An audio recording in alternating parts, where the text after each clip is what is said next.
லாட்டரியில் ரூபாய் 1 கோடி பரிசு விழுந்தால் வரியை கழித்த பின்னர் கையில் எவ்வளவு கிடைக்கும் என்பது குறித்து இந்த பதிவில் தெரிந்து கொள்ளலாம். லாட்டரியில் சிலருக்கு ரூபாய் 1 கோடி பரிசு விழுந்துள்ளதாக நாம் அடிக்கடி பல்வேறு ஊடகங்களில் கேட்டிருப்போம். ஆனால் பரிசு தொகை ரூபாய் 1 கோடியில் வரிக்கு பிறகு எவ்வளவு பணம் கிடைக்கும் என்பது பற்றி உங்களுக்கு தெரியுமா?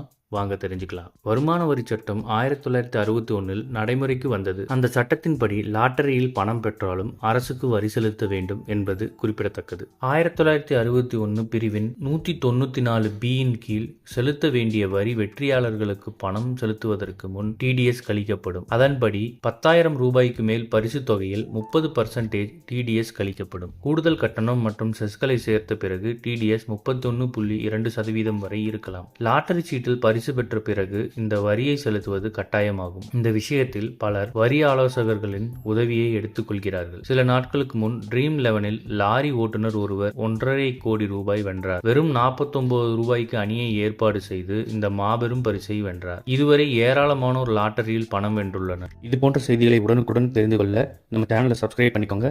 பெல் நோட்டிஃபிகேஷன் பிரஸ் பண்ணிக்கோங்க. நன்றி, வணக்கம்.